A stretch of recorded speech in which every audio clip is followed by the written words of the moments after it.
So, hello and welcome to this week's episode of the Turn 5 podcast. Today we're talking about Monza and the Italian Grand Prix, not to be confused with the Emilia-Romagna Grand Prix, also in Italia earlier this season. Everyone's here, so we don't need to introduce ourselves. Let's get going.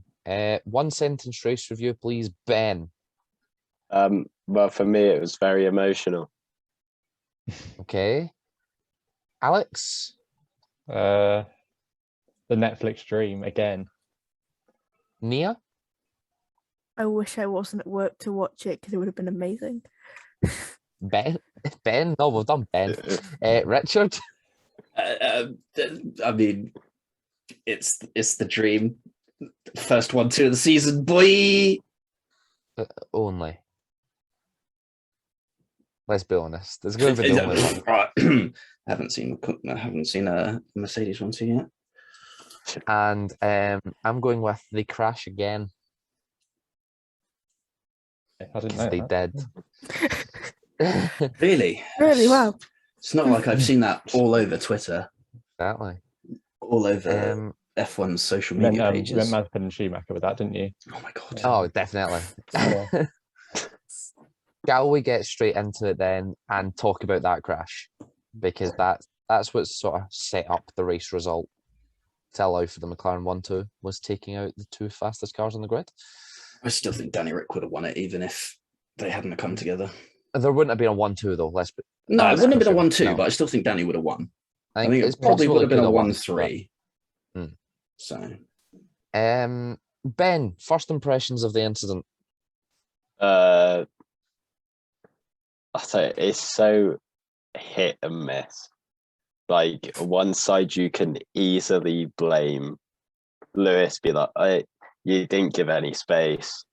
Other parts of me is like, Max, it seemed very desperate. I feel like around halfway through, you could see the gap was always going to close, so he should back out. But he just sticks the car in there and goes over the sausage curb and goes absolutely flying. Yeah, I think that is pretty much it. Alex? Yeah, I mean, well, Toto said it was a tactical foul, didn't he? Yeah, that's just not true. I mean, I see what he means, but I don't think that's quite the right way to say it because it makes it sound like it was deliberate. Because, you know, in football, a tactical foul is like deliberate. It's something to prevent the opposition from gaining momentum, getting back down the field when, big counter-attacking opportunities. Yeah. I mean, I see where he's coming from, but it's like, I don't for 1 minute think, Max went in there thinking, oh my God, I have to take out Lewis here, or he's going to drive off into the distance and gain points.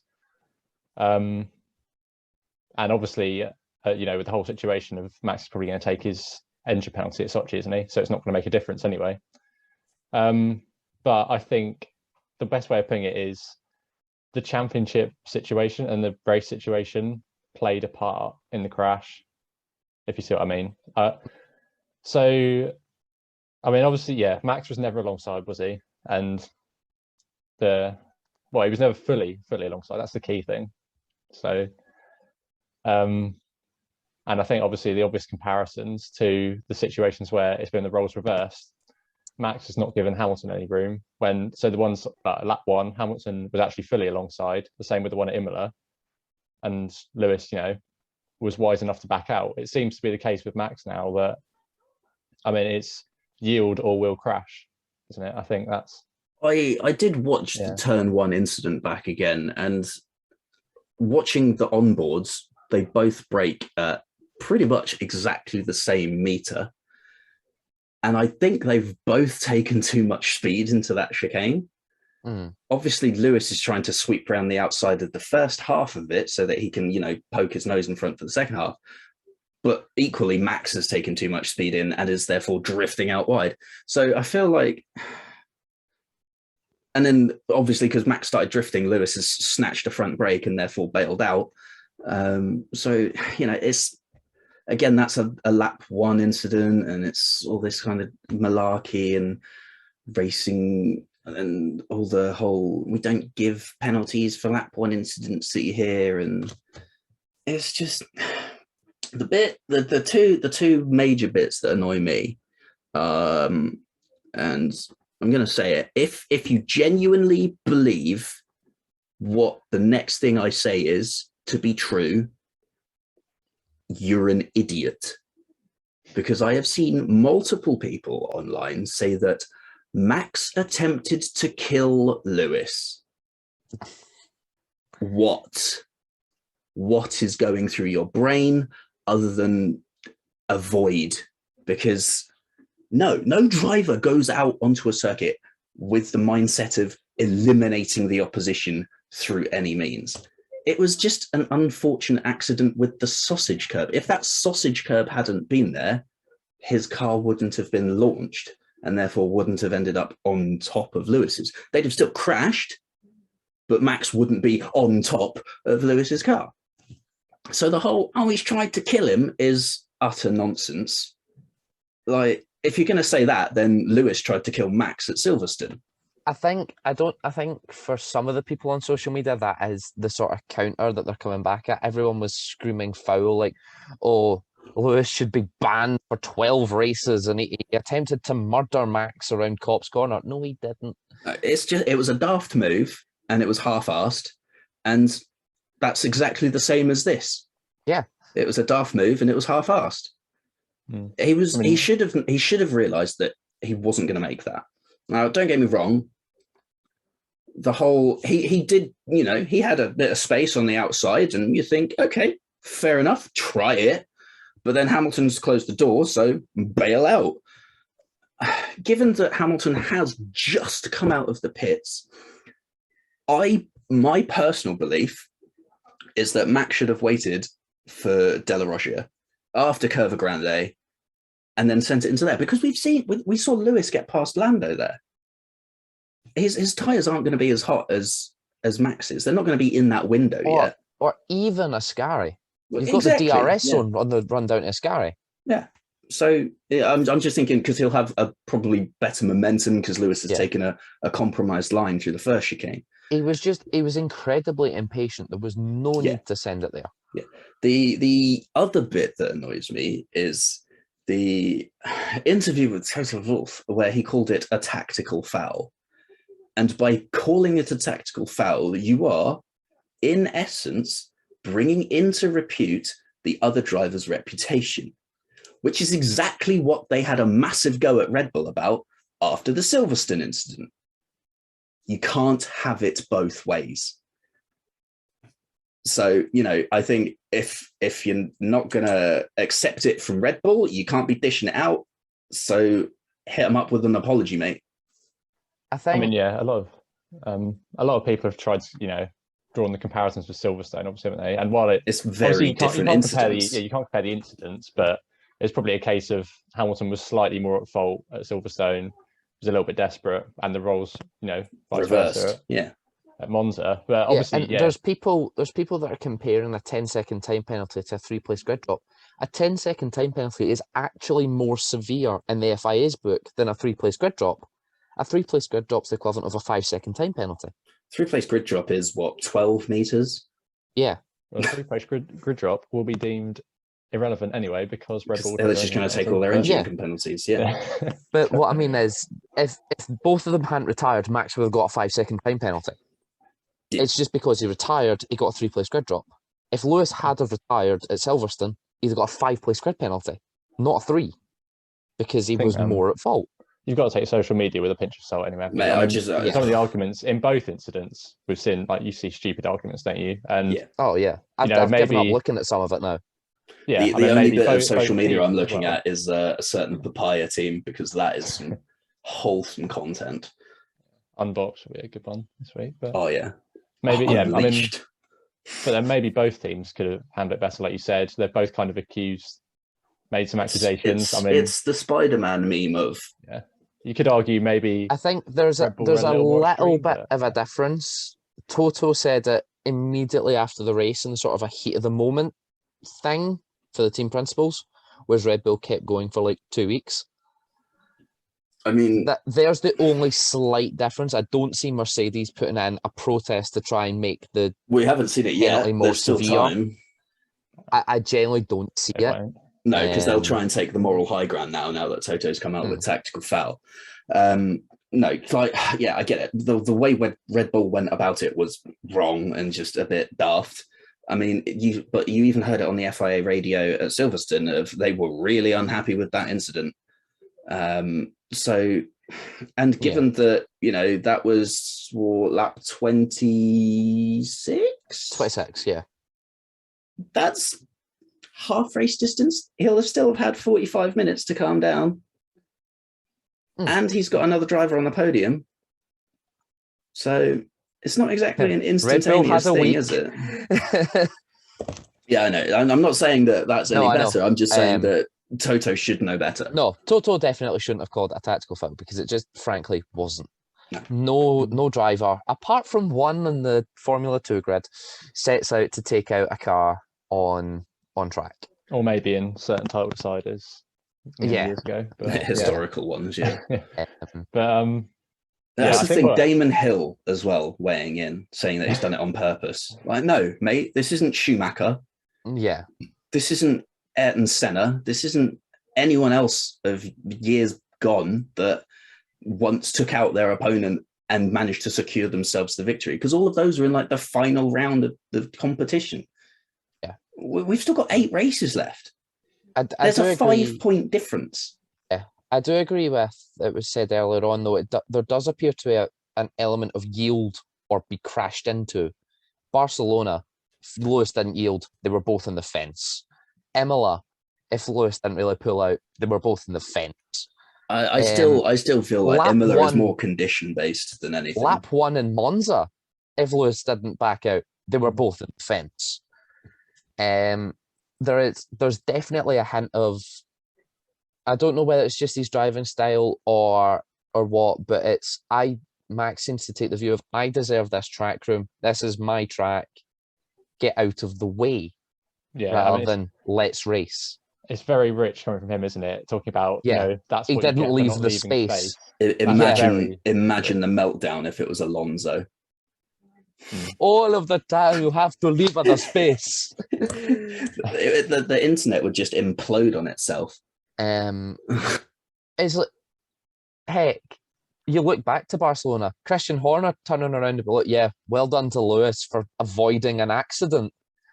No, that's not what you should be saying. It should be, maybe we shouldn't nearly cause an accident. I don't know. It seems to be a thing from Red Bull of that we're entitled to everything the way we want it, and if it isn't, then I don't know. With a lot of these things, it's sort of 6 of one, half a dozen of the other in it. So it's. Well, I think the big thing is impending statement from Mercedes AMG demanding a 1 race ban for Max Verstappen. Yeah, that's what I mean. Who's the equivalent of? He's the equivalent of Toto. Toto.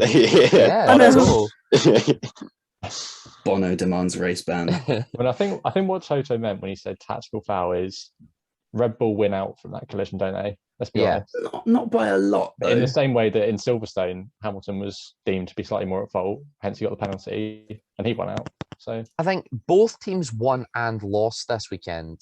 Red Bull won by Max still leads the championship when he probably shouldn't be. Mercedes gained ground, and they widened the gap in the constructors at the end of the day. They got 3 points in the sprint, Red Bull got 2. They got 15 points in the race, Red Bull got 12, I think, maybe 10. 10. Yeah, 10. So there's a 6-point gap that Mercedes pulled, whereas they probably should have taken the lead in the drivers. So both teams won and lost in the race. And the thing is, I remember we said at Silverstone, one of the things I said was you knew that crash was going to happen when they came into Copse. This one, it was absolutely inevitable for me as soon as they came into turn 1 because of the circumstances. Max doesn't yield, does he? Well, I also think that it was a very desperate move. Yeah. Because of his pit stop. Like, think about it. If Max hadn't had his bad pit stop at 11.1 seconds and Lewis hadn't had a slow pit stop at 4 point something, they'd have been nowhere near each other when they came out. Yeah.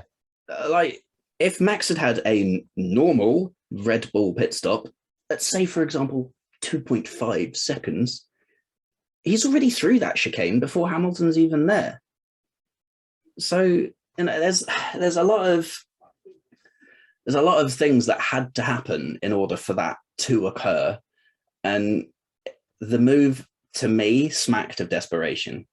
It did, yeah.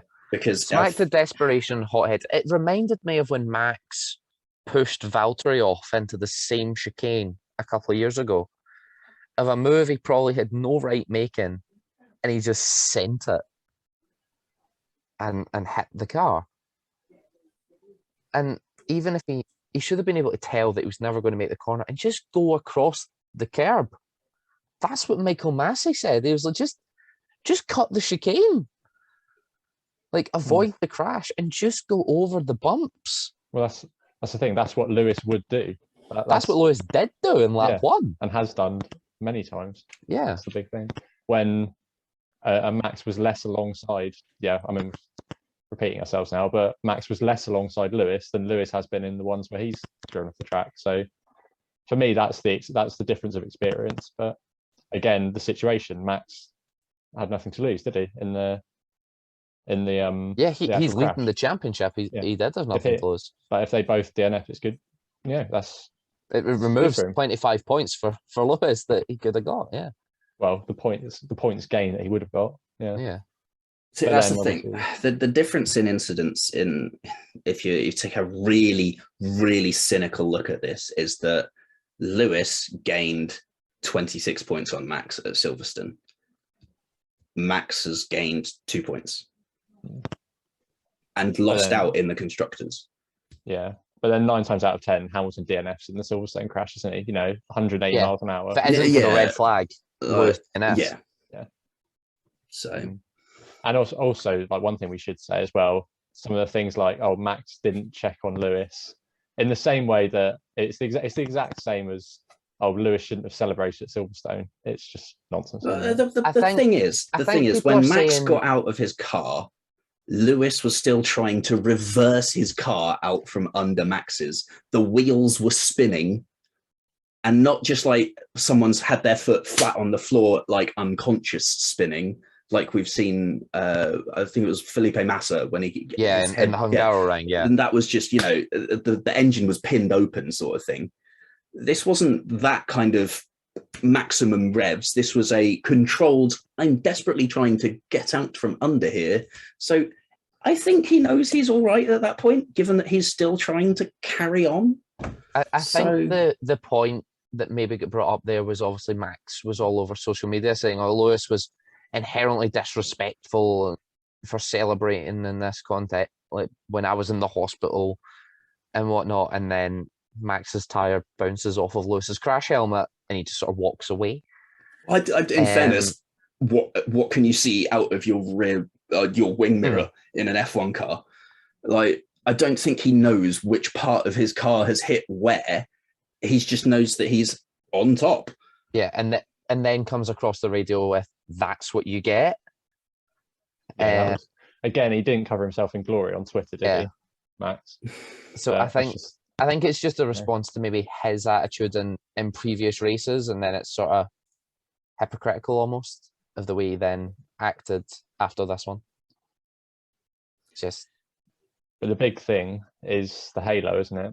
It saved another life. Thank God for the halo. Yeah. I mean, it's kind of mad. I was listening to Tom Klosky earlier, and he was saying, we've had one fatality, didn't we, since Senna, and that was Jules Bianchi, and the halo came in 2018, and so obviously we had no cases in that time before the halo came in, Senna's death, where the halo would have saved someone's life, because we had some near misses. Well, Alonso. I was thinking Schumacher, Abu Dhabi. Yeah, Alonso, 2012 Spa was close. Yeah, but we had no cases because we only had one fatality, which wouldn't have been avoided, obviously. But with the halo, there's been no cases where it's actually like would have saved someone's life. But in the last 3.5 years since it's come in, it's saved. I mean, it's been countless 4 or 5, where it's definitely. I mean, obviously Grosjean. Yeah, Grosjean, Lewis yesterday. Claire at Yeah. Spa, Bottas at Imola as well was another one. Bottas people at said. Imola, yeah. I think there has been more. So But I can't- to an extent, I'd say Ericsson at Monza at the end, where in the free practice session, Yeah, because he was really close to the barrier, and you get like one slightly wrong rotation, and his cockpit is in the barrier instead of the halo sort of thing. Yeah. Like, even to a point, it could have helped Hulkenberg and Stroll when they got flipped. yeah, it just acts as an extra bit of a roll structure. I mean, it's scary to think that just 4 years ago, some of these accidents would have definitely. Grosjean would not be Grosjean, alive. absolutely. Yeah. Some of the others you just don't really know like exactly what would happen to you, but it's a bit haunting to think. I mean, the one that the question mark for me of would it have done anything or not is when Alonso went over the top of Charles Leclerc. I mean, yeah, it's like his tires left a mark on it, but he's over there. Would it have done anything? If it wasn't there, it kind of could have just missed. But at least not one that there. you want to test. Yeah. Exactly. Yeah, it's a nice precaution to have. As much as some people still complain over its looks and that, I still think it's better than the aero screen. Most disliked video on their social media, on their YouTube channel. What gets me is the fact that people are so hell bent on it looking like the classics. The cars look nothing like they did in the 50s. If you want to talk about classics and the origins of Formula One, you want the cars to look like they did in 1950. When we didn't have a front wing. we had wheels with so many spokes in them that you couldn't even count them. Well, look at next year's cars. They're going to completely change again. Yeah, exactly. That's Formula One's about progress, not sticking to the classics. It's the pinnacle of motorsport driving and engineering. Why are we so hell-bent on sticking to the classics? No, that's not what Formula One's about. It's usually like this, 60, 50-year-old men who are like, oh, Hamilton's goes tax-free because he lives in Monaco or something like that. Whatever they say. So does Max, so does Rosberg, does Charles. But I mean, he's Monegasque, so that's all past British drivers. Every you just go to Monaco and it's basically just like pick a building. There's probably an F1 driver in it. Yeah, but just before we move on, we'll have a look at what the stewards had to say about that Max incident. So they basically viewed turns 1 and 2 as one and the same. Yeah. Because they do basically just flow straight into each other.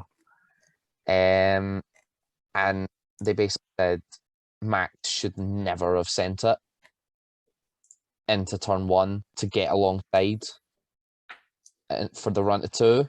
That's the bit that confuses me. Because we see you've got to leave racing room if they're alongside you at certain points. And it's like, okay, I can see clearly at certain points in this, he is alongside, but the stewards have said here that he should not be given, he doesn't have the right to racing room. Yeah. And yet you go back to an incident like Lando and Perez at Austria, and Perez has the right to racing room. Basically, what they said is that, I've highlighted it in blue, stewards observed that car 33 was not at all alongside car 44 until significantly into the entry of turn 1.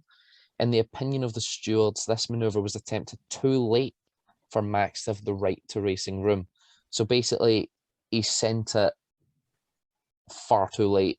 Then it raises the question of at what point when is too late, and then when is early enough to start chopping across someone to squeeze them out. Yeah. Because Lando got penalised essentially for squeezing out Perez. and there was no contact there, and Max is now being penalised for sending it too late and making contact.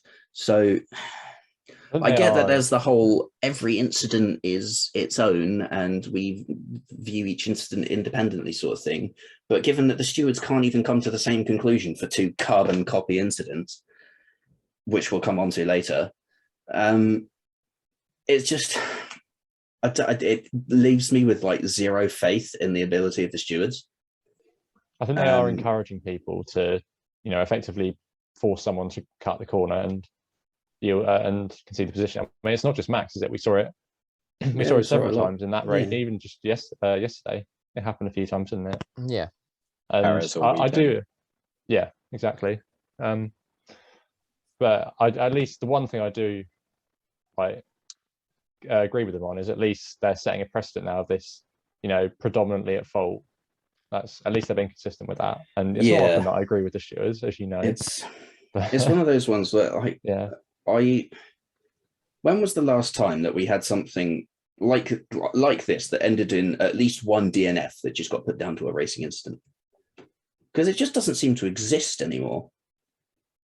Like there's a whole clause in the sporting regulations for it, and they just don't use it. And to me, this was like the time to use it, sort of thing, because they're both out. Just leave it there. Just get on with the race for everyone else. Like, it's just because at the end of the day, all this has done has just divided everyone again. And it's just started another war on Twitter, which, let's be honest, it doesn't take a lot. And this is a lot. So, like, what's the point in having a clause of racing incident, get on with it, if you never actually deploy it? To me, it's like the screen at the side of a football pitch for the VAR. And the first season we had VAR, no ref used that screen whatsoever. And it was just the most pointless thing. And it was just sat there unused. And that's just exactly like this clause in the regulations. So it's the whole thing of basing on outcome, isn't it? Because Red Bull clearly come off better from this collision. So Verstappen gets a 3-place penalty in the same way that Hamilton benefited from the Silverstone one. So that was probably why they. But I know you can't compare the two incidents, but if you're going to give Lewis that penalty at Silverstone, you've got to penalise Max for the one yesterday, I think. But just for the predominantly at fault factor. But yeah, I mean, that's what they viewed it as. I didn't really view it as predominantly either way. I just thought they were both being a bit daft. Because, when you read it and they say, both drivers could have done more to avoid the collision sort of thing. It's like, yes, Lewis could have given Max more room on the inside and Max could have bailed. And, it's just, it's at that point, you're just getting into semantics of pointlessness. That did come into the steward's opinion, though, of that Max could have easily avoided the collision, and so I feel like that's probably where it's come out of. Cause the collision. Yeah. So, I mean, but obviously it's it was obviously not entirely his fault as per the steward's document, because as they said, Hamilton could have given him more room. So I'd say, you can't go in there expecting anything other than a crash. That's the thing. I mean, obviously the sausage curbs, they shouldn't be there, but that's a debate for another time. But I mean, they serve a purpose to an extent, but the sleeping policemen do that job as well. Yeah. So the last time an investigation for causing a collision yielded a decision of no further action was the Emilia-Romagna Grand Prix, Bottas and George Russell. I just looked through all of this season's documents to find it. But yes, that was the last time. Both of those drivers ended their race there and then. Both of them arguably could have done more. Just no one was predominantly at fault, I guess. But probably more the point that they both lost out. Well, actually, no, they didn't really lose out equally, did they? But because Russell lost out more points, because yeah, Williams points would be- very rarely get points. So but yeah, we can now Well, say they not actually anymore. get points. Yeah. Yeah. I mean, like at that point, Williams' points was a myth. Yeah. At this point, we can say they sometimes score points. No. Russell Williams' points was a myth. His teammates seemed to be able to get them. But yeah, that was the last time there was a no further action decision from causing a collision. Well, So I guess Yeah, last to me thing that's on racing this, incident. But yeah. Alex, penalty justified? Yes or no? yes. Richard, Harsh, but yes. Ben, Yeah, I'd say they'd have to do something. So Nia, penalty? Yes or no? I agree with Richard and Ben. They had to do something, but it was quite harsh. And I think it's pretty fair. 3 places is half decent. Cool. Moving on to the rest of the race because the sprint was boring as hell. Yeah. Yeah, I mean, Shall we well- talk about lap 1 in the sprint and then move Yeah. on? Yeah, let's cover the sprint Yeah, highlights and apart from that lap one. McLaren won, that was the one good thing to come from the accident was we forgot about how bad the sprint was. And I mean, I said this off air, didn't I? But the one thing that really annoys me, apart from the fact the sprint, both of them, in my opinion, have been so bad, is the way everyone in F1, particularly like, Ross Brawn, I remember Jean Todt tweeted like enthralling sprint race or something, didn't he? Ross Brawn tried to pretend it was an amazing race. Sky seemed to love it. It's just the way they seem to try and force it down our throats as if it's some amazing concept that we have to like, and it hasn't been. Yeah, It's been mediocre at best. But again, like I said off air, for Silverstone, we were all like kind of optimistic because like we'd never seen it before, so like that. But now we were all like, yeah, we know it's going to be bad. So like we were all expecting it, but like for Silverstone, we didn't know what to expect. Yeah, we had no expectations. We had no precedent. Now I'm feeling like I'm justified in saying that my fears have come true, in that there is not enough of a reward to warrant a risk. So we didn't see many overtakes. We saw some half-hearted looks, but nobody actually went for the move, because at the end of the day, if that doesn't come off, you've ruined not only your Saturday, but your Sunday too. But if it does come off, you've gained 1 position on the grid for Sunday, and that's it. Well, let's just open up this discussion. How do we fix the sprint? You increase the risk-reward ratio, but it comes at a detriment. So you have the top 5 people score points, and it's a nice chunk of points. Say first place gets 10, and second place gets 8, 6, 4, 2, whatever. Yeah. But the top 5 gets flipped for the actual Grand Prix grid. They're basically Formula 2 and Formula 3. Yes. Mm. The thing is, the old the points points, format. yeah, the points on offer would be actually significantly beneficial to warrant trying to move forward, instead of just going, I'm okay in 5th.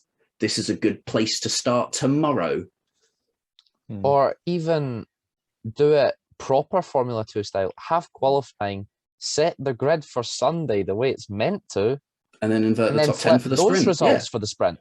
I think the thing And is, though, offer Formula 2 style points, like 18 points for the winner of the sprint race. I think in F1, you're meant to build up to the race, the big event, aren't you? It's not the same as F2, and I just it's just fabricating races, really. It's just fabricating. We wanted to say it was fabricating entertainment, but it's not really done that. Yeah, so that's what I was about. That's why I hesitated. I wasn't entertainment. And also, I get what on. you mean. I get what you mean, because like Formula 2, everyone's expecting 3 races now. Everyone's expecting multiple races. Formula 1, everyone's expecting the one big race. But like, so that's the thing. You can still have that big race, and that's where you get the majority of your points. Yeah, but like with the sprint race, if you do like the qualifying for the actual day and then flip the top 10 or something for the sprint race, that's like, I think you'd then need to incentivize pole position as well, because Yeah, otherwise so- people will just get to Q3 and just go, nice, Yeah. So 10th that's what, place. that's why I think like Hmm. have qualifying for sprint race, then flip the grid. So then it's like a bit more exciting because more people would probably want to be towards the back than the front. Mm. Like obviously you get the points for like the big race. It's like I don't know. think But I then, think if you sprint have could qualifying, work. if you have qualifying for the big race and then flip the grid for the sprint, there's still going to be that chase for points, especially for the top teams that are fighting for the title. Yeah, you just have They're to gonna have- incentivize it enough. Yeah, they're going to True. have to carve through it. They're not going to settle for 1 point when they can get 18. Yeah, True. exactly. 3, 2, and 1 point is nothing. Yeah. So yeah, the risk reward ratio is too low. There's no incentive to make any progress throughout the field. So I feel like sprint could work. It needs fine tuning and it Yeah. needs bigger incentives. I just think don't fix what isn't broken. Like, But I mean, yeah, there is Very also that simple. aspect to it. But at the same Yeah. time, the Formula One format we've got now is very different to Formula One Yeah, format of true. old. but well, and another point is FP2 is completely pointless to watch. Oh my Oh, god, yeah. yes. But Literally, also- the only thing that happened was science binned it. Yeah, but then also this one was particularly ridiculous because you had Bottas starting on pole and winning a race that, apart from getting 3 points, there was basically no point in taking part in. And Technically, he didn't get pole position. yeah, well, that's the thing. Yeah, It's another but pole position for Max. Max Verstappen's got pole position from qualifying third and then finishing second. I mean, No, see, I think Valtteri is still credited with the pole position. Nope. He's no, he not, isn't. He's not. No. because the penalties were applied because it's a component change, it gets applied instantly. So he doesn't get pole position. He keeps the medal, but that's it. No, it's really annoying me because George Russell's perfect out qualifying Latifi streak has been ended by a race. By the sprint, yeah. So yeah, I don't know. It's going to be a tricky one because FP2 is naff when the cars are locked as they are, and everyone just basically does a practice sprint. So it's the format would need looking at in terms of A, the weekend structure, and B, the actual event itself, because it's a bit dead. But I don't have a problem with it if they improve it. The problem is, will they actually bother? Yeah, I can't think of the right word, but like it has the aspects of being quite a good component of the weekend. Yeah. But right now it's not.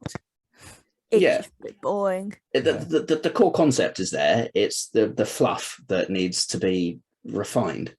So Well, just got to wait now for Ross Brawn to make up some more positive feedback, which he's asked probably specific people within F1 for, yeah. and probably paid them to say good things. No, they sent out a survey on the F1 website. And it's, do you Yeah. like sprint? Yes. Oh, Ross Brawn would like to send you an email. Yeah. I mean, I'm part of F1 Fan Voice, which is a sort of online forum where they do send out monthly polls and everything. So I will echo these thoughts to Yeah, I've Send the link. done that as well before, but it's just yeah. you're just more likely to do it if you enjoyed the sprint, aren't you? You're more likely to fill out the forum, and then they'll get the positive feedback from that. I think as a concept, I think it's got so much potential. It just needs to be fine-tuned, and then it'll be even better. Give us more points, Ross Brawn. I think, yeah, that is the stem of the issue. Just fire in some more points. or put in a mandatory pit stop. That's one idea that just came into my head. Then, see, I don't know if a mandatory pit stop would be much better. I know I'm basing this off of Formula 2, which is a slightly different series, but you look at their sprint race and then they've got the feature race. So there is still that build-up. And it goes... Yeah, the whole difference between sprint and features is the sprints It's a don't pit have stop. pit stops. Yeah. And the feature does. But then you go down to Formula 3 And there's more laps. and that disappears. Yeah, So- that's just a quirk of Formula 3, though. I don't know why they call it the feature race. They used to just award the same points for all their races. It's on a Sunday. Yeah, it's an odd one, isn't it? But I don't know. I'm quite happy if they continue to evolve it. I just don't want to be stuck with the same stuff over and over again when it's clearly not working in its intended fashion. Bring back elimination qualifying. I mean, that would stop the absolute insanity that we saw because it was basically a car park on the way into Ascari. Or do elimination sprint. Mate, yeah, make it like what's that cycling race? There's a really long cycling race, and then like every 3 laps, someone gets eliminated. Oh, I know what you mean. Yeah. It's either it's absolutely fascinating to watch. I think it might be the Madison or the Kieran. I can't remember which one it is, but yeah, I know what you're talking about. I sat and watched it in the Olympics. It's one of my favorite events. Yeah. But I don't know because obviously again eliminated first is Nikita Mazepin. Yeah, yeah. There's 20 driver series now. Yeah, it's the best. I love it. Yeah, we'll cover that in due course. But he didn't have a great weekend either. Shall we discuss actual qualifying briefly? Well, yeah, in chronological, that came before the next thing I was going to talk about. Came before the sprint, but yeah, we've spoken about the sprint now. No, We've seen backwards through the weekend. Yeah. So qualifying was just traffic carnage, wasn't it? Yeah. And there was an investigation in Mazepin blocking Kubica, and there was the whole. There's a time that you've got to set between safety line 2 and safety car line 1, and Mazepin was over 20 seconds slower than that. And still didn't get penalised. Yeah. I mean, there is it's easy to say, but there is going to be a big crash one day from this whole slowing down. There was one spicy thing about qualifying, I guess. Russell, you're out. Wait, no, come back. I've literally written that down as Russell's great escape. Russell, you're out, but not for long. Yeah, well, Yuki Tsunoda sets a good lap time. Oh no! Anyway, I don't know. They're gonna have to sort this out in Monza eventually, and obviously, no Michael Massey. It's going to come after there's been a big crash. But obviously, he's not a proactive guy. He's reactive. We've clearly seen that already. Established that, yeah. But I don't know if they're going to have to do the old qualifying format at Monza where everyone goes out individually. I'd rather it be one-shot quali. Yeah, why not? Have to do that at Monza. Good fun, actually. Just divide the cars up so that it's 10 go out. 1 car from each team goes out. Oh, that would just give me Formula 2 Monaco flashbacks. Group qualifying, yeah. I was thinking more Formula E. Just have fun with it. Just try something that... Group qualifying in Formula 1 would be chaos, I think. You'd have to send out the Williams with the Haas and the Alfa Romeos. You could not send out the Williams with the Mercedes or the Red Bulls because that would be disastrous. In Formula E, it's done by your championship position. Yeah. So Nikita Mazepin wouldn't get to start because he's 21st out of 20. Yeah. We'll just have 4 groups. Group 1 would be Max, Hamilton, Bottas, Norris, Perez. Group 2 would be Leclerc, Sainz, Ricciardo, Gasly, Alonso. Group 3 would be Ocon, Vettel, Stroll, Tsunoda, Russell. And Group 4 would be Latifi, Raikkonen, Giovinazzi, Schumacher, and Mazepin. I think that could work. That could be good, actually. So, but they have to be run in that order, so the Haas's are getting to run on the rubbered track. And then it rains at the end. And Mick Schumacher's on pole position. Mate, that would be brilliant. Because that's the thing. We enjoy races where the status quo is mixed up. Yeah. Well, that's what was so Alex, good. What you just said, I think that happened in Formula E where it rained in groups 1 to 3 and then was dry for group 4. Well, wasn't it Japan 2005? The race where Raikkonen won from the back. Yeah. And all the Alonso, Schumacher that started at the back, didn't they? And some ridiculous drivers were at the front. because Yeah, yeah, reckoning was that was when they did it 17th, I think. yeah, that was when they did the one shot, wasn't it? And Yeah. it just rained. Well, it must have been later in the session, I guess. Yeah. I That would be remember being interesting. screwed over by rain in the F1 game. It dried up with like 2 minutes to go, and I'm like, there's no way there's enough time to go out and set a lap. Everyone sets a lap on softs. Oh no. See, that's the thing is, I don't want this to be another Norris sort of situation where it takes someone having a huge impact for something to happen. Yeah. The thing is, this has been exactly, an issue at that's the Monza. problem. This has been an issue at Monza since the Charlie Whiting days as well. Yeah. And But that's the thing, they still haven't done anything.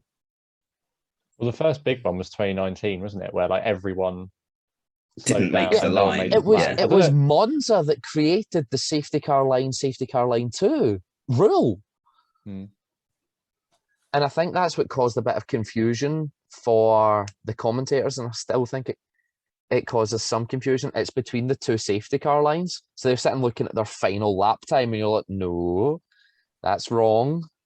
But yeah, I don't know, it's very strange, and we do need to do something to avoid it. Yeah. Q2 was Even- fun though. Pit lane. Mm.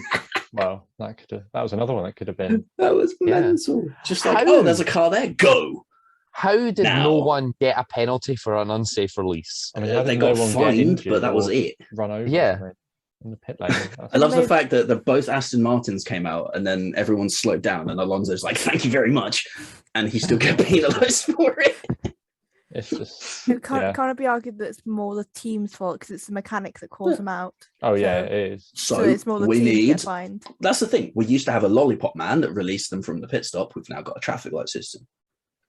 Why do we still have a bloke that walks backwards into an active pit lane when we could have a traffic light system?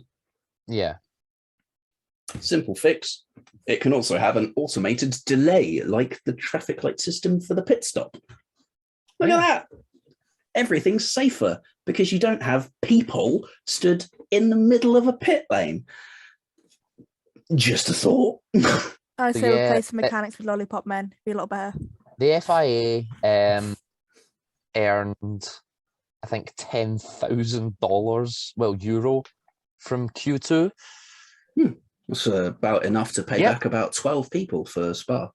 Yeah, €10,000 from Q2 alone, and then an extra €800 from Nikita Mazepin and FP2.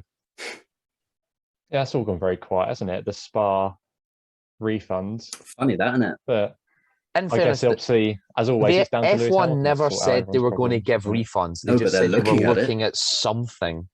And what have we heard? Well, like, it's down Diddly to squat. Then down to Lewis again, Hamilton to none sort out of everyone's us were problems. Spa ticket holders. No, but still, we Yeah. haven't seen it. I feel like if something had happened, someone be on would have social said media. something. Yeah, we'd hear. Yeah. So pick it up, FIA. Pick it up, F1. Pick it up, Liberty I was gonna Media. say, I think this is one for form rather than the FIA. It's not really the FIA's Either way, fault. someone. Somebody do someone. something. Yeah. So The race, team by team, Mercedes very mixed bag. Bottas last to Bottas third. tore through mate, the grid until he came up behind Perez. I think and then- that was the point at which his mediums went off in comparison to everyone else's hards. Yeah. So that's fair enough. You know, he had to go a lot longer on a set of mediums. Than It- probably than- originally than- planned. Yeah. Yeah. It is weird, isn't it? How every time a driver like sorts out their future or is under pressure or something, they always seem to perform better, don't they? Yeah. You know, Latifi's stepped it up. Giovinazi's got into Bottas. 2 Q3s, but Yeah. still bottles it in the race. I'd say Russell scored 3 sets of points. that was probably the strongest we've seen Bottas since I'd say I mean- the start of 2020 when he won. Yeah, Right, it's okay. clear. It's clear that he's not under pressure from having to keep the contract anymore. And it's Mm. also clear he has pace in that car. This is what I Where's think. it been? But not for long. And then Hamilton DNF. That's all right. Red it's Russia Bull- next. Red Bull Max Yeah. DNF. Sergio P5. Sergio's stupid penalty. Yeah, finished P3 on the road, got a Why? 5-second time penalty for cutting the chicane. Why didn't he Oh. just return the position? Exactly. Oh, we asked So the we can hold up FIA, Bottas. we asked the stewards, and they didn't get back to us. We've seen that before where a driver's done that. Like they've gained the position by cutting the corner clearly, but they've decided not to give it back because it's better for their race. Like they can pull the gap or something like that. And he did. Yeah. Well, in that case, Well, I think to it was because Sainz. in that case, I think it was because if he'd given the place back to Leclerc, Bottas had gone through as well. So, Yeah, and they wanted to hold Bottas up, to be honest. fair enough. That was Red Bull. McLaren. Didn't do badly. Yeah, it was a did- 1-2 for Alright McLaren, so weekend. quite a quiet race. 1-2 and Aston Martin. fastest lap, And Fastest pit fastest stop. pit stop as well. Yeah. Yeah. and a point in the sprint. McLaren's biggest ever points haul in a single It's race. got to be McLaren's Ricciardo first now. 1-2 since 2010. McLaren's first race win since 2012. Hasn't Ricardo now got the record for the most points in a single weekend? Probably. Or is that Hamilton at Silverstone? I don't know. Oh, didn't Max win the sprint race? Ooh. Yeah, well, Hamilton really got 27. And Did he get Ricardo fastest would lap have at Silverstone? No, he didn't, because Perez stole it off him. Oh yeah. Yeah. So So And then Perez would have got 27 as well. Sorry. no, they're both Ricardo on would have got 27. Yeah. as well. So McLaren record holders, mate, dominance, boring dominance. I mean, you have to say. the first 1-2 by any team of the season, and it comes from McLaren. It's just brilliant to see, isn't it? I think if Like, there's any My track, hand. if there's any track it's going to happen, it's Monza. Monza just seems to serve up unlikely results. Look at Gasly last year. I mean, yeah, it's just been an absolute banger after banger. It's a firework factory. But have you seen 2019 Leclerc win, 2020 DNF, Don't 2020 don't 2020 PA win, 2021 PA DNF, 2021 Daniel win, take it for the win, though. 2022. Take it. They win again next year. Yeah, they won again. So yeah, that was McLaren. Lando wins next year. Lando's Well, it also was. joint best, not joint best, career best result, Yep. and Yeah. a very mature drive from Lando. Yeah, very good drive. Because he could have gone. He could have, can I race could. him? Yeah. Well, But- he did. Yeah, he he was indirectly like- said, "Can I race him?" Yeah, but the team were like, look, No. play the game. Yeah, And it must he have been understood very that P3 in the constructors is significantly more important to the team than Lando getting a first race win. Yeah, Yeah. even he said himself, he like put his pride aside Yeah, for the he knows it's going to come. He's got a decent car under him, and McLaren is going in the right direction. Yeah. That win will happen at some stage, Mm. just in the same way that George's first win will come The at only- some stage. The only issue is when we're saying teams are going in the right direction and stuff. There's a whole We're on- regulation reset. Yeah, we're on the brink of 2022 when the grid Haas could become the best team on the grid. Please don't. No. And here comes world champion Mick Schumacher. I'm not saying it. Yeah. It'll still be 21st. And that'll be a Um, year that a team drops out for financial insecurity. Or we It'll can be where finally, Haas drops out. Or we Aston can Martin. finally. That was a mixed bag for them. They got a bit cozy on lap one Yeah. into the first Lesmo. And Vettel had a missing end plate. Vettel just got, I think he had a missing front wing end plate at the end of the race. So Yeah. he got pushed off by Ocon, didn't he? yeah, And I know what So you're yeah, talking about. P7 and P12 for Aston Martin. he's mentioned it. It's time. I know exactly what you're going to say. Go on. Hello and welcome to the 2019 Italian Grand Prix. And the starting grid is as follows. On pole is Charles Leclerc and in second is Lewis Hamilton. Nobody gives a crap about the rest of them. And coming round the Curva Grande, and Charles Leclerc has squeezed Lewis Hamilton off onto the right-hand side of the track, and Lewis has had to take to the runoff. And the stewards have waved the black and white flag for Charles Leclerc. Cut to 2021. Esteban Ocon shoved Vettel off the side of the racetrack. Esteban Ocon's received a 5-second time penalty. They're exactly the same incident. They were identical. What is the Learn point in from having your a rule book? mistakes. Well, I think the Ocon penalty was probably correct.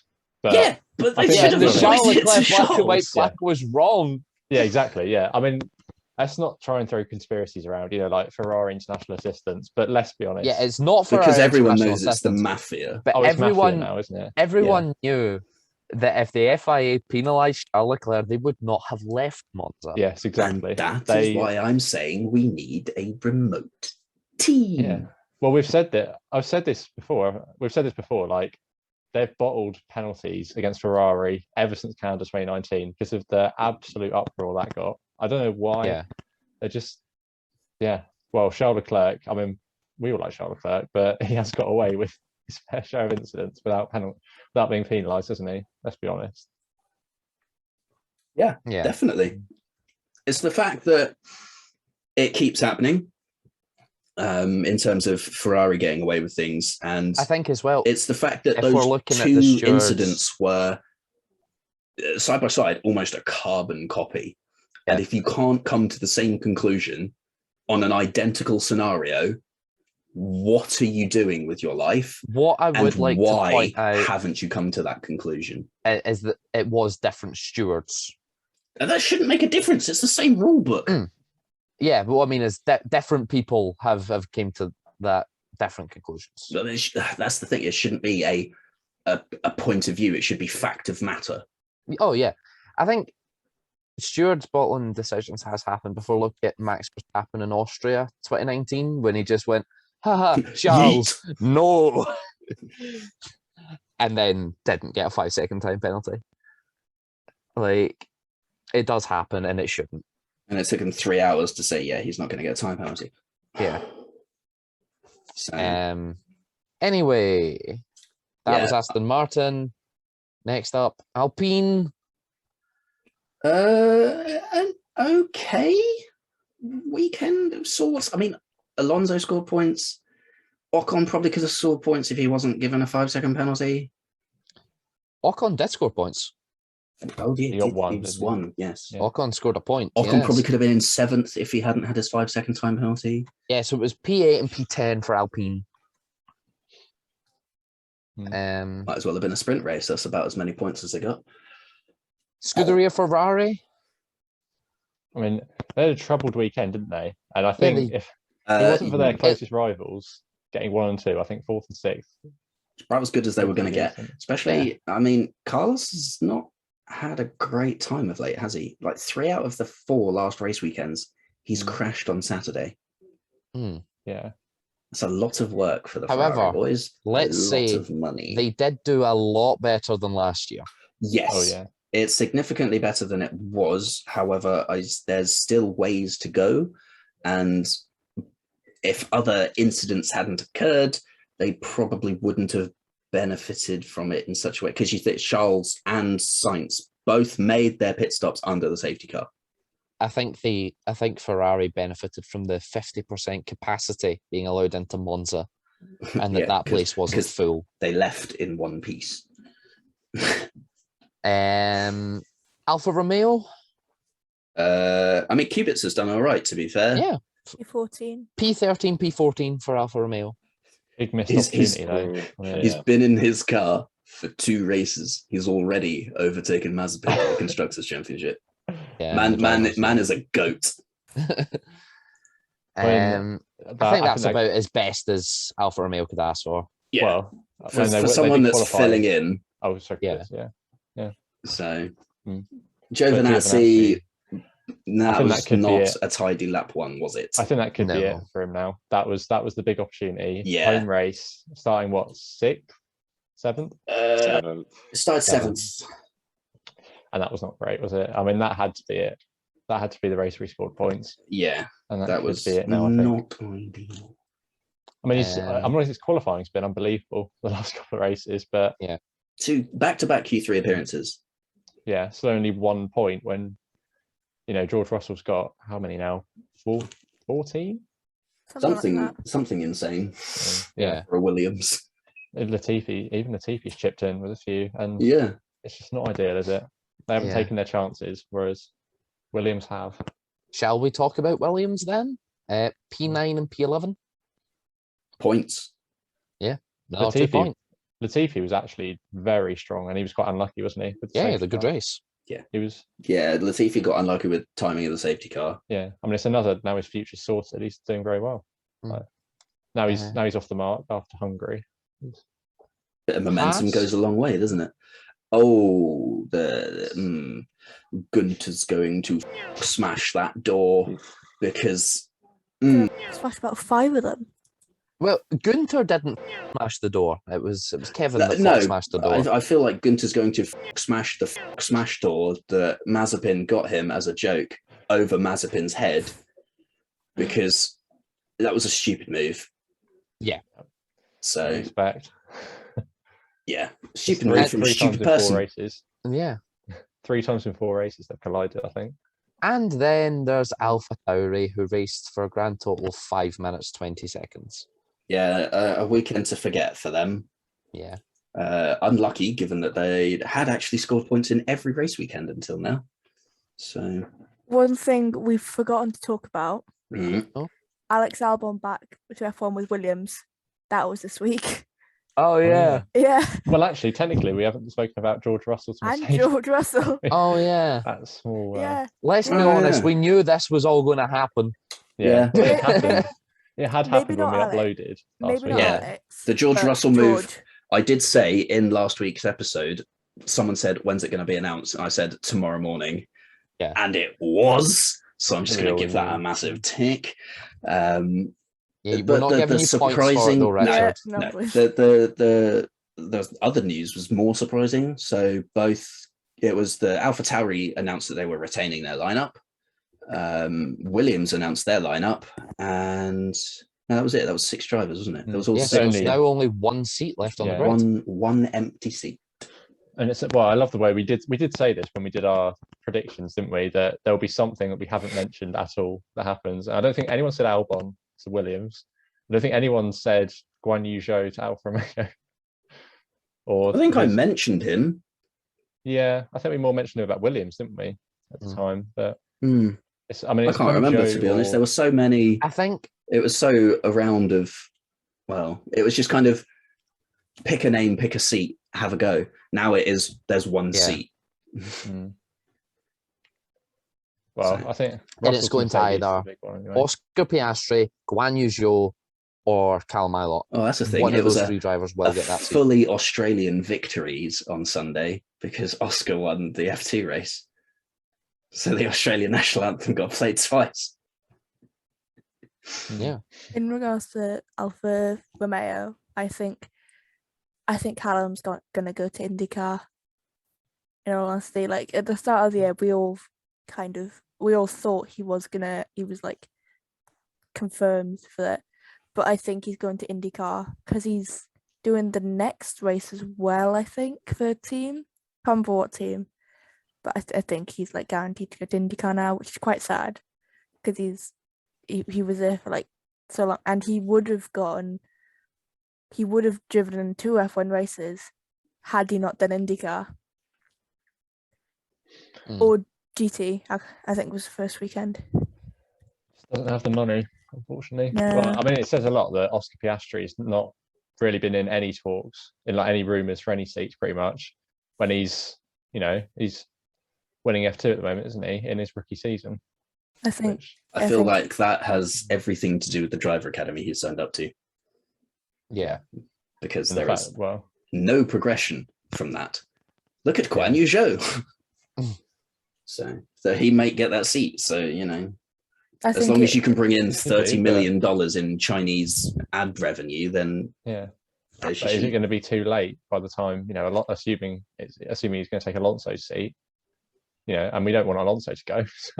So I think the Alfa Romeo seat could be between Oscar Piastri, I forgot his name, Oscar Piastri and Nick De Vries, because like Mm. he's still tied to that seat, kind of. It's like, but I don't know anymore. There's been too Mm. many rumors. one knows. We will see. Did you see the video from Quadrant? No. They faked the Albon news. Oh, Velocio, yeah. Oh yeah. Oh mate, that was hilarious. The fact that they just photoshopped it out, and then Aldas's little W just went completely unnoticed. He was so upset about that. Yeah, bless him. I mean, it was really funny though, the fact that it was then announced the next morning. Yeah. So they look like Imagine they've if pulled they- the blinder, but it was pointed out that it was on. It got pointed out on a Discord server that his shirt didn't have the Doralton logo on it. Because on the shirt there's like the whole there's the Mercedes badge for the engine supplier, and then under that there's Doralton, and that wasn't there. And so someone was like, why would Albon be in a shirt that doesn't have the team's primary sponsor The team's owners, yeah. financing power on it? So yeah, that was the sort of the biggest clue we had as to if it was fake or not. But I Imagine mean, if they'd planned it a day later. that was so gutting, That wouldn't was it? so gutting. They're like, we're going to upload it, and then they saw the thing. It's actually here. Shall we discuss FIA Formula 2? Or do we want to do the predictions first? Yeah, Do let's predictions just first. Let's do let's do predictions, yeah. predictions. Richard, Oh, take us do through the predictions. scores, please. Sonia scored 0 points and therefore finished last this week. And Whoa. in joint third is Alex, Chris, and Nia, who all scored 1 1 point. point. And in joint first is Ben and me, who scored 3 points.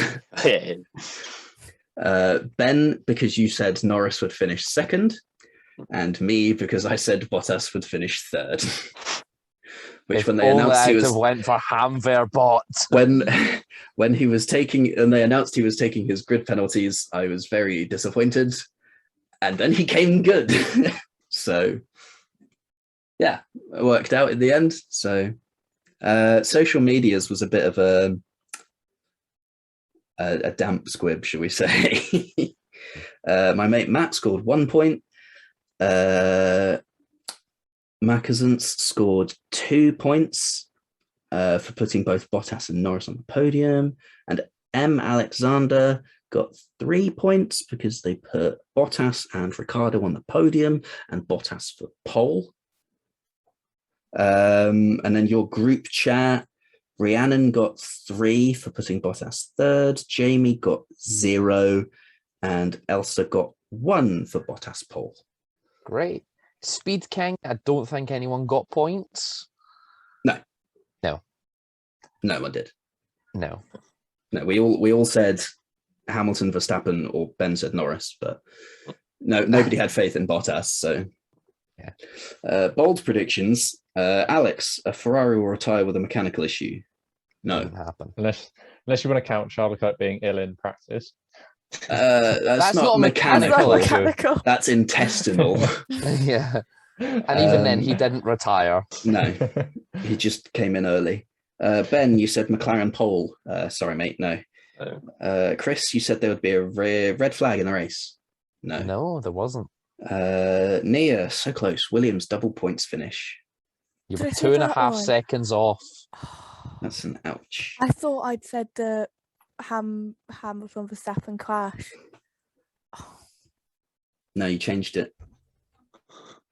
And then mine was kind of annoying. Speed King Sprint Grand Prix winner, all different. Damn it, Bottas. So that's close. Yeah. Yeah, it is pole position. Oh, I don't want to give you points anyway. No, because I said the sprint winner rather than pole position. Yeah. So because I What a hadn't shame. played the mental gymnastics of someone applying a penalty and therefore a different person being I mean, on I would pole. absolutely be trying to claim that, but okay. No. I knew I wasn't going to be able to wangle that past you guys, so I didn't even bother. Mazepin bingo. Wow, 4 people scored 0 points. And Alex Oh yeah, I scored said 2 points because you said he'd DNF, but you also said he wouldn't be lapped did say when that. he DNF'd. And Yep. because of the timing of that safety car, he was not lapped. Oh my on- god, did I? I also said he'd DNF on lap 2 because of. I swear I said because of contact with Schumacher. You said crash, yes. Oh, imagine he'd actually DNF from that. Was that lap 2? Yeah, you did say. I mean, I don't know what lap that happened About on, that. but It must have been. Oh no, it was. Wait, hang on. What even happened? Is there, I haven't actually seen the incident. I just know that was Mazepin there a launched I it can't from remember. Was there a stupidly safety far car? back. Was there a safety car at the start of the race? Was it? No, That was lap 2, wasn't it? Or was it Lap late? Gio's Oh, wing no, it got was cleaned after up the- really quickly. Oh no, it was So after the safety car, like for the Hamilton Verstappen crash, isn't it? Yeah. So it wasn't lap 2. Okay. Imagine. It was like Unbelievable. virtual, wasn't it? Yeah, there was a virtual. I feel like that was when they replaced the. No, there was a virtual towards the end because they replaced the bollard that Mazepin took out. Oh yeah, that's what it was. But yeah, so Alex won Mazepin bingo this week. did invent the game, so Rigged. Bit of a damp squib from the weekend, but that's just because we all predicted the standard and we got the abnormal. Got the unexpected. FIA Formula 2. I think we just need to say the usual. It was a good weekend. Formula 2 doesn't disappoint. Yeah. everyone was a bit Just- rusty in the first race, weren't they? Yes. Yeah. Yeah, that was We'll it talk was a about messy that. race. We'll talk about that on one of the off weeks about how to fix that because the calendars. Good thing we have an off week next week. We do actually. Let's see what's I'm not scheduled there. for next week. But Stuart's roasting. Seeing as I'm not here Version next week, 3. I want to say on That record happens now. every week. I want to say on record now, seeing as I'm not here next week, Max Verstappen will win from the back of the grid in Russia. That's my bold prediction. next week is scheduled to be the challenges of triple headers. I'm sure we can fit in a Formula 2 that was- calendar in there too. That was only done because everything Oh. from this point on was supposed to be triple headers. So Yeah. now that the Schumacher calendar's changed. documentary. Schumacher Yes, documentary. Schumacher documentary review Yeah. because that So now comes you're- out on Yeah. Wednesday? Wednesday, Yeah, 2 15th, days. 2 days now. Yeah, 15th Wednesday. on Wednesday. Netflix. Tomorrow, when you watch Tomorrow, if you're listening, yes. Yeah. Wednesday for us. The first race, there was a bit of ring rust. Dan Ticktum on lap 2. What was that move? What was he doing? Yeah. I don't even remember what it was now. He went so deep and then tried to come back onto the circuit and just spun. Mm. Oh, I think I remember. Yeah. The best piece of team radio that I should apply to that would be Charles Leclerc qualifying Baku, I am stupid. Mm. because Hmm. that is the only way you can describe him there. Because why you've gone that deep? Just commit to the runoff. Yeah, go through the other chicane. Yeah. So Did they not give him a penalty for that? No, no, because because he he DNF'd. retired. Oh, Think about some of the things they have given penalties for this season, and he didn't go off for that. That's interesting. But Just imagine hearing his radio if he got a penalty. Well, it wouldn't be in the car, so you wouldn't hear it, would Yeah, true. you? Give him a Or his post walkie-talkie. race interview, yeah. No, it's yeah, that was a really dumb move. But Yeah. I mean, I already got annoyed at him in race 3 on his radio where he's like, oh, we should have won this race. Well, no. You're complaining about finishing P3 behind the safety car when you were only there because of the a safety car. he got unlucky with very unlucky with the first one, but then Yeah, but then Very very lucky lucky with the second with one. the second one. it was slightly annoying, I have to say, when the safety car came out on the last 2 laps, and Yeah, literally the Probably last lap. denied It was him winning, deployed on but- lap 29 as they were coming Yeah. around to start lap 30. that was a bit of a shame, to be honest, because I think he could have won that. don't get that on the game. Mm. Yeah. But you don't get a working safety car at all, let alone on the last lap. I mean, Yeah, apparently you they've got the can- Aston Martin one now. Yeah, So there's the new Yeah, safety just- car. And they yeah, did just a shame list it- the circuits that you can It's a get shame it. it doesn't work. doesn't it? But- Oh, God. Well, Good. I've already the- been around Portimao. the safety car and the game in general. It doesn't matter. Yeah. and then they're going to release Jeddah and F2 cars. Yeah, when the November, season's yeah. finished. For, and for Jeddah's those happened. for those interested, Codemasters released a roadmap of the upcoming updates. Go and find it on their socials. It's basically it's going to take months. Portimao and the new safety car released today or yesterday, if you're listening. We get Imola next month, and then we get Jeddah in November. They're definitely going to release Jeddah the weekend we go to Jeddah. Oh yeah, and then they're going to release. That's F2. the only reason it's releasing then. F2, the new update for F2, they're going to release in November as well. So that's like releasing like most of the leagues on FIFA in like April, like a month before the season ends. It's releasing the league after the FA Cup's finished. Yeah. Yeah. Any sense? You've But it's literally got Codemasters, so 90% of things have all been wrapped up, and there's maybe a fight for fourth. it doesn't matter. 'cause At won't least get they the give rules us right they anyway. give us some Formula 2 until They then. won't get the rules right anyway. I guarantee you, by the way, on the 2021 update, they don't put the new format in. They'll just have the old one. They won't bother with that. But And it's already wrong anyway. yeah, they don't know the rules anyway, so it doesn't matter. Everyone starts on the same tires. And I think I've had Samaya and Galeo win races in mine, and Guan Yu Zhou qualifies last in every race. So Yeah, I have noticed that Guan Yu Zhou's very slow. Codemasters don't watch F1, shock. But or F2, sorry. They don't Either. watch F1 either, so don't watch worry. either. Yeah. So Race 2, Gian Deruvula won that. It Still seemed good good. drive. Yeah, I was going to say, Teo it Porsche seemed- won the first one. Didn't mention Mm. that. yeah. yeah. Yeah, he actually won. Yeah, Teo Porsche Yeah. won. Yeah. And It just seems Oscar like Piastri won the feature race. Yeah, I mean, I was going to say that Deruvala's drive in the second race just seemed pretty comfortable, to be honest. Just kind of drove off at the front, and that was it. Yeah. So, I think there was quite a few penalties, so we won't go through them. But the major one to note from the Formula 2 is in race 3, I believe. Yes, race 3, we had a disqualification. yeah. Yes. Post-race. Richard Verschoor got disqualified for being below the minimum weight specified in Article 5.1 of the technical regulations. Didn't have a big enough lunch. What, his car or him? Both. It's the Both, combination. Yeah. Oh yeah, I mean like Um, the say way. Oh, no, The they didn't team- specify it. It was just, the combination was not. Yeah, I meant the combination or just him. Yeah. Yeah. The team advised that the calculations made by the team on the expected combined weight of the car and driver were incorrect. Furthermore, the driver had not picked up as much tyre debris on the cool-down lap as expected after the checkered flag. Having considered the matter extensively, you're disqualified. All. I mean, that just seems a bit of a daft one, doesn't it? Yeah. Like, it's one thing to have a component failure like a fuel pump and suddenly you don't have enough fuel to provide a sample. It's another thing entirely to just not calculate the correct weight. Or put the wrong washer on the car. Yeah, true.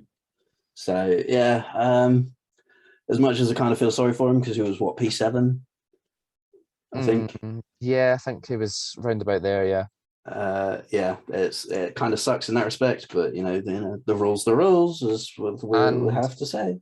And Charouz were fined €500 for not serving a 5-second time penalty correctly. So instead of the driver pulling in, stopping, the team wait 5 seconds and then do the pit stop. The driver came in, they lifted him on the jack and waited 5 seconds and then completed the rest of the pit stop. But that was considered to be non-conformative to the rules. It's servicing the car in some way, shape, or form, isn't Yeah. it? So you're just not supposed to touch the car. Yeah, so they got €500 fine. Yeah, that's fair enough. David Beckman's got a 5-place grid penalty. Oh, causing a collision? Yeah. Yeah. Because he was deemed wholly responsible for the contact. What number's Beckman? Don't know. Found it. Yeah. I'm just reading the article that they released. Yeah, I found the document. Basically, he misjudged the braking point and slammed into car 24. Bent Viscal. Yeah. It's on the document. So yeah, Formula 2 delivers again. I think it's what we expect. from Formula 2 at this point, and I look forward to the next race, which is in Sochi. Sochi. Yes. Oh, yes. Sochi is the bumper formulas. We've got Formula 1, 2, and 3 all on the same weekend. Has that actually been confirmed yet? Because Yeah. oh yeah, okay. Yeah, And the it's the Formula final 3 round of Formula 3. The Formula 3 move was confirmed last weekend. It's the final round of Formula 3. Yeah. We have a championship decider. I We mean, do. it's pretty much already wrapped up, let's be real. Yeah, how is it not But- been decided? Because mathematically, somebody else can still win it. Yeah. Mathematically, Mazepin now can't win the World Drivers' Championship. I saw a tweet of Oh, like no. the Alfa Romeos, the Williamses, and the Haas can't win the World Championship. Thank goodness. But Nice. Lando can. Mm. Yeah. I did check how far behind like Bottas and Norris were because of, I mean, if enough Yeah, incidents happen, I mean, if it happens like 4 more times, then maybe that's them with a chance. But yeah, imagine everyone's like, is it going to be Lewis? Is it going to be Max? Lando just strolls up in Abu Dhabi, just like, Yeah. give me the champagne. And because we did talk about this earlier in the season when they were when they were with Formula 1, in Freca, Oh, God. Gregor Saucy still leads the championship, Pretends to be shocked. as is I wouldn't expect expected. anything less. Although I can't see by how much because they've not updated their championship standings to take into account the second race in Austria. Love that. I know Paul Allen got second in the first race, but that's all I know. The next Freca race is in Valencia on the 25th of September, if you fancy watching it. Then they're in Mugello, and then they finish at Monza. Here's hoping that goes better than the 2015 Monza race for that Oh, yeah. category, God, yeah. where the weekend got abandoned due to driving standards. And I think for one of the only few times it would come up on the the timing screens, race control, race under investigation. That grid had like Leclerc that grid and was Russell stacked as and well. Did, like, Ragunathan. Leclerc, Russell, Ragunathan, Stroll. Yeah. Stroll. There was Given. another F1 driver. Did we mention the best driver of all time, Yeah, Ragunathan? Yeah. Ragunathan for the vacant Alfa Romeo seat. I still mean, can't he's believe he had the tested. test. I can't believe he's had the test. He's got the money. Actually, good point. I can't believe he did the test. Yeah. I mean, Um, Mazepin tested in a Mercedes at some stage. That's true. Yeah. If you've got enough money, someone will let you drive their car. Speaking of tests, have we heard when Roman's new test is? No idea. Do we know if Alonso's still counting as a young driver? Oh, he is. Yeah, he's a young upstart rookie. We can A young expect him to strapping carry on at lad. Abu Dhabi then, yeah. Yeah, Alonso's a young strapping lad. What do you mean? Have we missed anything? Don't think so. Did we want to do our run-throughs, which we haven't done in the last couple of races? Oh, yeah, the championship standings. In 21st place. Good point. Right, Love it. Richard. Driver standings, please. Okay. I'm going to enjoy this a little bit too much, but, you know, dems the brakes when you're that bad. In 21st place of a 20-driver championship on 0 points, Nikita Mazepin. In 20th and doing a superb job as a substitute, Robert Kubica on 0 points. 19th, Mick Schumacher, 0 points. 18th, Antonio Giovinazzi, 1 point. 17th, Raikkonen, 2 points. Takes 2 races off, still beats his teammate. 16th, Latifi, 7 points. 15th, Russell, 15 points. Damn. 14th, Yuki Tsunoda, 18 points. 13th, Lance Stroll, 24 points. 12th, Sebastian Vettel, 35 points. 11th, Esteban Ocon, 45 points. 10th, Fernando Alonso, 50 points. 9th, Pierre Gasly, 66 points. 8th, Daniel Ricciardo, 83 points. 7th, Carlos Sainz, 97.5 points. 6th, Charles Leclerc, 104 points. 5th, Sergio Perez, 118 points. 4th, Lando Norris, 132 points. 3rd, Valtteri Bottas, 141 points. Second, Lewis Hamilton, 221.5 points. And first, Max Verstappen on 226.5 points. And the Constructors' Championship is as follows. Haas in 10th, no points. Alfa Romeo in 9th, 3 points. Williams in 8th, 22 points. Aston Martin in 7th, 59 points. Alpha Tauri in 6th, 84 points. Alpine in 5th, 95 points. Ferrari in 4th, 201.5 points. McLaren in 3rd, 215 points. Red Bull in 2nd, 344.5 points. And Mercedes lead the way with 362.5 points. If there's one good thing that came out of Spa, is I love seeing the graphics have like an aneurysm trying to show the half points in the little boxes before each session. It's great. It just wasn't designed for it. It's just funny to look at. But that's It's the only annoying, good and it thing will to come be out for of the rest Spa. the year. I find it quite interesting that the FIA's points still have a TBC round in it after Brazil. It's still a gap. Yeah. Can we please find out where we're going? Find out if we're actually going to Brazil. The Nürburgring. We haven't actually got In that many rounds November. left. If you think about it, there's 8 rounds left. Maybe 7. Maybe 7. Maybe 8 I mean, that's not scheduled many, rounds. is it? No. Right. And we've got 5 points in it. Title. I think surely it's going to go to Abu Dhabi, isn't it? Because it's been above like what? Well, unless 15 someone points.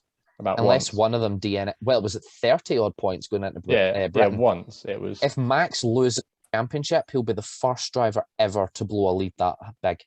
In fairness, it is, we changed the point system. Yeah. So it's ever, but it's like since 2010. There are 200 points left in the championship. Couple more now, sprint. Oh, and fast laps as well. That's just including 25 points for a race win. So I'll do it 26 So times 8 plus 3. Just 211 points. Plus, it's 211. So Yeah, 211 points left in the championship. So the drivers who cannot win are Mazepin, Kubica, Schumacher, Giovinazzi, Raikkonen, Latifi. Russell loses out by half a point. No. Okay. Could you imagine the charge though if Russell was like on course and it's just like that half point because of the catastrophe? Russell is half a point away from being able to win the world championship still. Because he's on 15 and Max is on 226.5. Sonoda will drop out of contention. Sonoda and Stroll will likely drop out of contention in the next round. Contention. It's still mathematically possible. There will no longer be a mathematical possibility. They will just become the norm. Reality will check in for them. So yeah, unless there's another Silverstone sort of situation where one of them DNFs and the other doesn't, it likely will go all the way to Abu Dhabi. Which I hope to God it doesn't. I do. It should be good fun. Yeah, but it's Abu Dhabi, Richard. I can already see the... yeah, but adds an actual fight. Yeah. And you can already see the crash in Abu Dhabi between them, can't you? Like, whoever's in the lead. Suddenly turned into Mario Kart. I was just thinking that was Final Destination, wasn't it? Yeah. The NASCAR race, my bad. Easily mixed Yeah, up. exactly. It was NASCAR, not Formula One. Wrong sport. There is a film that exists where that happens in Formula One, but it's not actually Formula One. I can't remember what it's called, but there's just massive crashes, cars ending up in lakes and everything. IndyCar type one. Yeah, but I think it's supposed to be F1 because I think it's set in Europe. Driven, that's what it is. Yeah. Great film, brilliant film, unbelievable. Best film ever. Don't watch it. never But if watch. you love crashes, then it is Yeah. the film for you. If you want to watch an actual racing film, maybe Rush. not. I still haven't actually watched Rush, you know. Oh no, bye. So, or Le Mans 66. You've never seen them. No. Yeah. What the that fuck was are you years doing? ago. Mia, watch that language. This is a family-friendly podcast. Oh, It yeah, still that- is. I bleep everything out. That went out the window the first episode, right? Yeah. Hey, we are still not receiving the explicit tag because of my due diligence. Thank you, Richard. Thank you. So that wraps up this weekend's episode of the Turn 5 podcast. Thank you very much for joining us. Do join us next week where we'll talk about the Formula 2 calendar, the one triple header I think we've got this year, which we've just had. There's maybe two, I'm not sure, on the new calendar. We'll figure it out for next week. And we'll preview Snooze Fest the 3rd. Get your predictions in for Russia. Yeah. Get your predictions in for Russia. Let's be honest, it's going to be Valtteri Bottas because he just wins in Russia. That's his track. Mercedes won't allow him to win. I'm already saying Staffan's going to win from the back. What I would like to point out is there's only ever been one team that's won in Russia, and that's Mercedes. Do with that information what you will, everyone. Well, I until was- last year, there was only one team that won in Abu Dhabi. And look how far that went. No, that's not true. I swear it was a Merc every race. Every Okay, race in yeah. the turbo hybrid era Abu Dhabi, Oh, okay, Yeah. fine. at Vettel the won the Russian title, Grand didn't he? Prix, only one team has won. Well, that's because it's Oh, only Richard, been in the turbo hybrid era. No, I think that's taken into account the historical Oh Russian yeah, GPs as I've well. seen that. I remember them saying that before, like 1910 God, Russian Richard, get it Grand Prix. right. That wasn't even Mercedes one. a Formula One World Championship in 1910. Yeah, I only know that stat about Russia because it Because you're a came up on the Mercedes fanboy. Formula One game. They've started adding the sort of pre-race bits Yeah. at the bottom of the screen. And it's like Mercedes are the only team to have won at Russia. I'm like, oh, okay, fair enough. And we know there's going to be a massive crash in Formula 2 because it happens every year. I mean, it is like we talk about the rundown into turn 1 at Monza being a bit carnage. The rundown to turn 2 at Sochi is like twice Yeah. the length. Yeah. So And then Of there's the course it's long gonna be swooping turn carnage. 3 straight after it. yeah, exactly. Yeah. So, But yeah, that's for next week. So do join us for that. And we shall see you all next time. Bye for now.